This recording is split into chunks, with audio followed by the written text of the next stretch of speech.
Mga kasiken, isa namang napakagandang araw sa ating lahat. Siyempre, panibagong araw, panibagong video naman po ang hatid namin sa inyo at panibagong impormasyon at kaalaman patungkol naman po sa pagmamanok.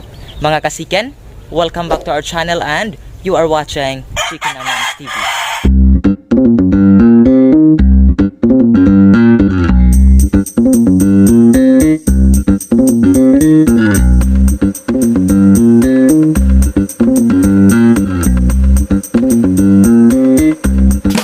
Mga kasiken, welcome back to our YouTube channel. Ito pa rin yung Ultimate Kasiken, Ken Monticelio po. So, medyo maganda ang araw natin ngayon mga kasiken sapagkat medyo maganda na rin ang panahon. Ayan, uminit na. So, kung nasaan ka man ngayon mga kasiken, ay sana ay nasa mabuting kalagayan ka rin. So, bali ang pag-uusapan natin ngayon, kasi nga sa aming mga previous na mga vlog, is puro po Shamo yung aming pong tinalakay. Yung aming pong naipapakita. So, ngayon, ay ipapisilip po namin sa inyo ang aming pong mga signature line po sa game foul. Ayan, nandito ako ngayon sa backyard area po ni Tatay Mario. Okay. So, nasa kabilang yard ako mga kasiken. Dahil nga, ipapakita namin sa inyo or ipasilip namin sa inyo ang mga linyada po na tumatakbo sa amin dito. So, taong 2013 pa po itong mga linyada na ito at amin pa pong preserve mga kasiken. So, dahil po dito is tumulog po yung pangalan namin sa larangan po ng sabong. At dahil sa pandemic ay medyo natigil rin ba. At ngayon is binalik na rin namin sapagkat bumalik na rin po yung sabong mga kasiken. So, ngayon is unahin na natin. Pupunta tayo sa amin pong mga nagagandahan pong mga game foul na breed. Dito na tayo. So, bali ang mga linyada po na amin pong niingatan at saka pre-preserve po dito ay yun pong mga blue hatch po namin. Yan po. So, naka-on breed po sila ngayon. At saka sulok po yan. Meron na yung 4 na itlog. Okay. So, bali yung ama po ng aming pong broodstock ay naka-4 na panalo po at noong 2022 November po is nag-champion po kami sa medyo maliit lang po na bakbakan. So, 3 wins po. But sa kasamang palad is namatay rin po. So, sa amin tinatawag yung naunong kasi nga nanalo at namatay. So, bali, lahat po ng mga naka-court, nakatali namin dito is isa lang po yung kanilang ama. At ayan. So, nasa 8 months na po yan.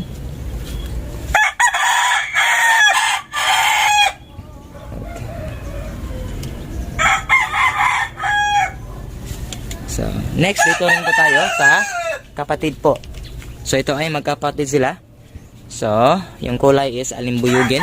But originally, ang ama po nito is blue hat. So, ito pong inahin na pinaris namin ay amin po itong nakuha kay Sir Artcore. So, shout out sa iyo, sir.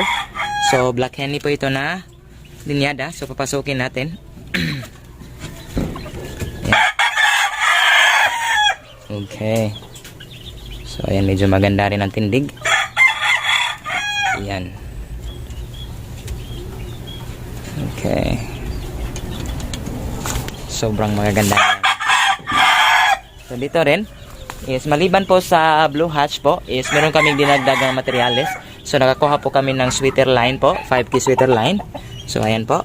So, nanalo na rin po yan nanalo na rin ito sa 3 wins. Pakalawang panalo. So, ang kapartner niya is anak na ito ng ating Black Henny.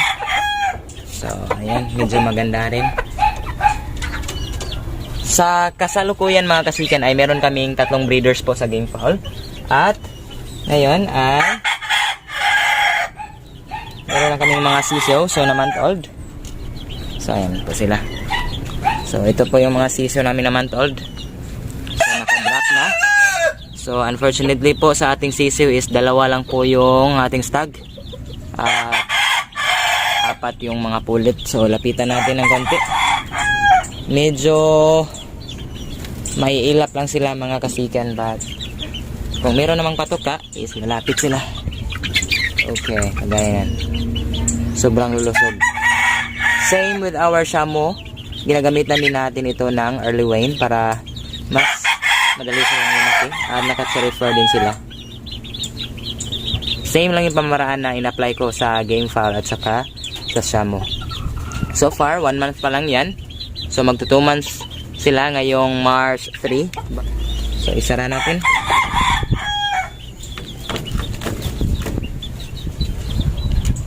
So ayun nga, maliban sa ating mga broodstock is meron na tayong mga stag po na naka-cord. So ito po ay mga offspring rin ng atin pong main na broodcock na blue hatch face po. So ayan, tingnan natin. Okay.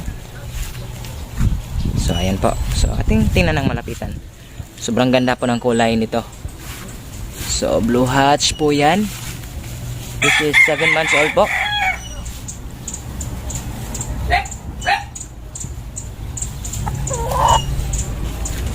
Okay. So isa sa rason kung bakit blue hatch po yung aming pong mga inalagaan dito sapagkat sobrang kampante na po kami sa linyada nito dahil nga nasubukan na po namin, subok na po namin yung performance nila pagdating po sa labanan. So ang mga blue hatch po kasi ay sobra po nilang mabilis, napakaliksi po at saka meron po silang timing at accurate puncher po sila. So ito pa po. Ayan. So ito po ang hitsura ng aming mga natatanging blue hatch na mga manok. So ito po ay nasa kulungan sapagkat meron po itong, ayan, I think bulutong yung nasa mukha niya. So ginagamot pa po ito namin. Okay, but yan. So meron pa rin ditong mga sisiw. So month old pa rin yan. Okay. Sobrang ganda. At yan pang isa. So magkakapatid silang tatlo. Okay. So bali mga kasiken, sa ngayon is meron na kaming mga 6 siguro na mga tandang dito sa amin pong yard. At saka meron din kaming mga around 5 na pulit. So ito po yung mga ginagamit namin para mas maparami pa namin itong aming mga game fowl na breed. So bago pala natin tapusin ang ating video ngayon ay medyo muntik na nating makalimutan. So meron nga pala tayo dito naglilimlim na blue hatch po na inahin. So ayan po. Ayan. Sobrang ganda po niya. So meron niyang 12 itlog na nililimliman. At nakandil na po namin. So meron pong laman lahat. So hopefully po ay makakuha tayo ng mga gagandang mga materyales nito. At sana is mga matatangkad po yung mga sisiw.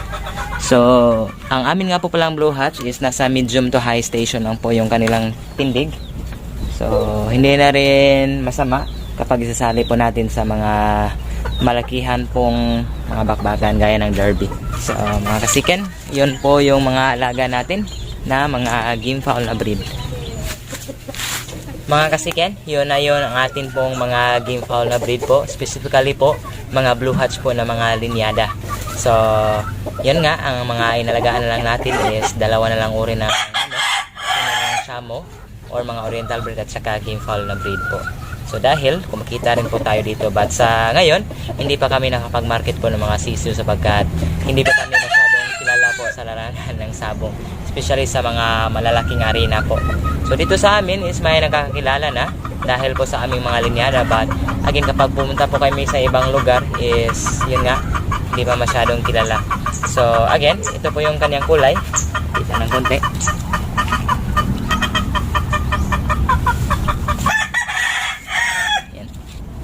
So, isang blue hatch po na stag.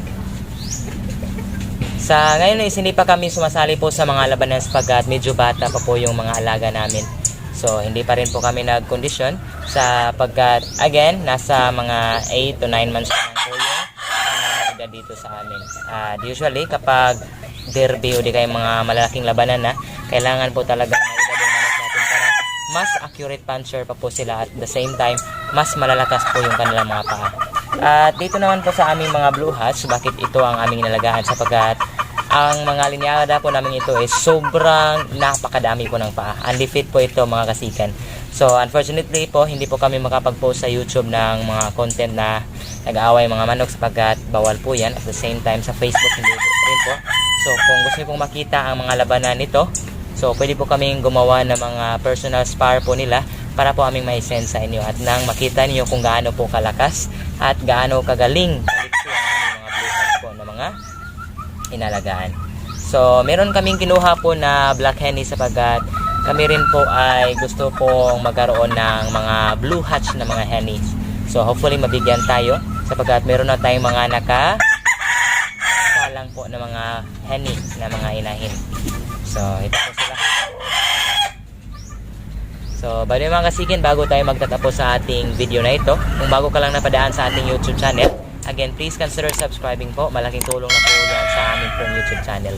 At sa mga solid subscriber at supporter natin dyan, maraming salamat sa patuloy na panonood. So, hanggang dito na lang ating content. Maraming salamat at see you when I see you.